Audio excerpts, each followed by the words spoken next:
रस्त्याच्या साईडला ऊसाचं लोडिंग चालू होतं, तर पप्पा ऊस घेऊन येत आहेत. पैसे घ्यायला तयार नाही ते. असे दिले मस्त रे. आणि कसे दिले बघा ना काय मजबूत आहेत. लागू दे नको काची बिचेला लावू. असे दिले. छे काय तुम्ही गावाला पैसा काय एवढं लांब जाता ऊस घेऊन आणि पैसे कसले. जा तुम्ही, तुम्हाला आणून पाहिजे तर देतो म्हणाले. नाही म्हटलं 2 बस झाले, दुसऱ्याला बघतो.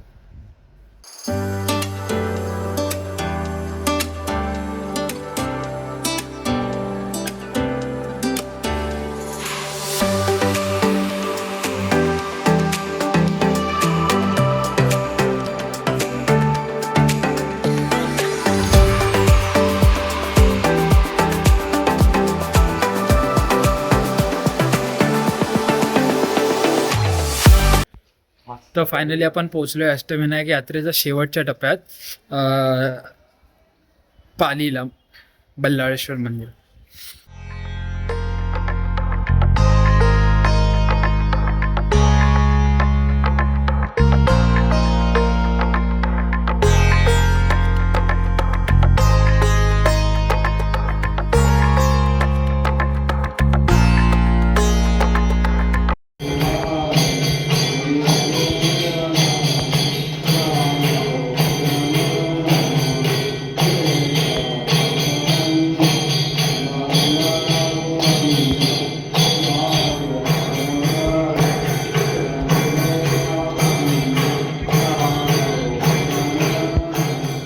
तर आता आपल्याला क्लोजर जो आहे या व्हिडिओचा तो पप्पा देतील.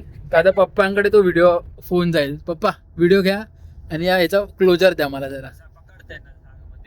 हां हां चला चला, सेट आहे. तर कालपासून आपण अष्टविनायक परिक्रमा चालू केली. 8 गणपती आपण कंप्लीट करायला घेतले. सुरुवात आपण केली मोरगावपासून आणि शेवट आपण केला इकडे पाळीला बल्लाळेश्वरला. चालू केली होती मोरगाव पासून. हां, ती खरोखरच नियोजनबद्ध परिक्रमा होती आणि आमचं पहिलं ठरलं होतं पालीवरून असं बल्लाळेश्वरांच्या इकडून सुरुवात करायची. पण काही कारणास्तव आम्ही ती मोरगाववरून चालू केली. म्हणजे जसे शास्त्रोक्त पद्धतीने असते त्या पद्धतीने आम्ही ती मोरगाववरून चालू केली.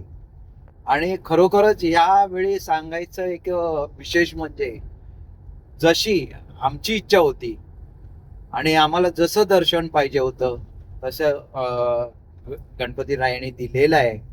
आणि प्रत्येक ठिकाणी आम्ही जिथे जिथे पोचलो व्यवस्थित दर्शन आणि त्यांची सेवा करण्याची संधी मिळाली. आणि अगदी शेवट आम्ही पाली या तीर्थक्षेत्री येऊन त्याची सांगता केली आहे आणि बल्लाळेश्वरांचा आशीर्वाद घेऊन तिथे आरती केली. त्यांची आरती मिळाली आम्हाला. मुख्य म्हणजे आरती मिळणं मोठं भाग्याचं लक्षण असं समजलं जातं. तिथे ती आरती पण आम्हाला मिळाली आणि व्यवस्थित सेवा करता आली आणि हाच एक योग म्हणायचा. आणि अशी याची सांगता आम्ही केलेली आहे. ही यात्रा सफल करण्यासाठी जसं आपण नियोजन करतो तसंच आपले जे सहकारी असतात म्हणजे गाडी चालक असतात आणि ते घेऊन जात असतात आपल्याला, त्यांना प्रॉपर जर नॉलेज असेल त्या रूटचं तर आपल्याला तो मार्ग सोयीस्कर आणि सोपा होतो. म्हणून जाणकार व्यक्ती बरोबर घ्यावी. ड्रायव्हिंग करताना पण आपले जे सहकारी असतात त्यांना ड्रायव्हिंग करणारे त्यांना पूर्ण त्याची माहिती असावी त्या रूटची. आणि त्याच्यामुळे काय होतं तर आपण प्रॉपर मार्गाने गेलो की कुठे अडखळत नाही आणि डेस्टिनेशन जे असतं तिथे आपण पोचतो वेळेवर. एवढंच. तर हे आमच्या बरोबर जे दिनेश माळी म्हणून होते आमचे सहकारी, ते उत्कृष्ट चालक आणि खरोखरच गाडीमध्ये जरा पण त्रास नाही होत आणि पाणी पण पोटामधचं हालत नाही एवढी गाडी ते व्यवस्थित चालवतात. आणि त्यामुळे आपली आता पण आम्ही फ्रेश आहोत. बघा लास्ट मोमेंटला पण मी जे मुलाखत देतोय 2 दिवस कंटिन्यू प्रवासात होतो तरी पण फ्रेश आहोत. का तर गाडी जरा पण हालत नव्हती आणि व्यवस्थित चालत होती. थँक्यू. जबरदस्त ना. आता अशी लाईट पाहिजे होती समोरून जी डायरेक्ट येते ना ती आपल्याला लाईट पाहिजे. सो फायनली आपली अष्टविनायक यात्रा कंप्लीट झाली आहे. 2 दिवस आपण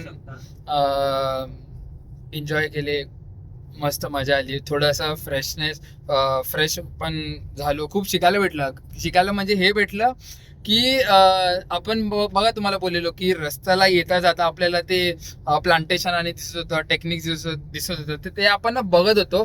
तर आपण त्यावरती ना अजून थोडं रिसर्च करू, जेणेकरून आपण आपल्या गावी म्हणजे कोकणात काय काय आपण प्लांटेशन करू शकतो, काय काय टेक्निक्स वापरू शकतो त्यातल्या, ते आपण त्यावर डिस्कशन प्रॉपर एक करू.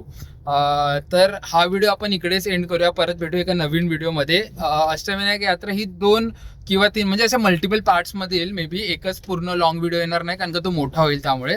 तर हा व्हिडिओ जो Day 2 असं मी समजून चालतोय, पण तो किती पण पार्ट्समध्ये येईल. सो आपण हा अष्टविनायक यात्रेचा व्लॉग आपण इकडेच एंड करूया. परत भेटू एका नवीन व्हिडिओमध्ये. तोपर्यंत जर हा व्हिडिओ आवडला असेल तर नक्की लाईक करा, शेअर करा, सबस्क्राईब करा. व्हिडिओचा कुठला पार्ट आवडला तो नक्की कमेंट बॉक्समध्ये सांगा. गणपती बाप्पा मोरया.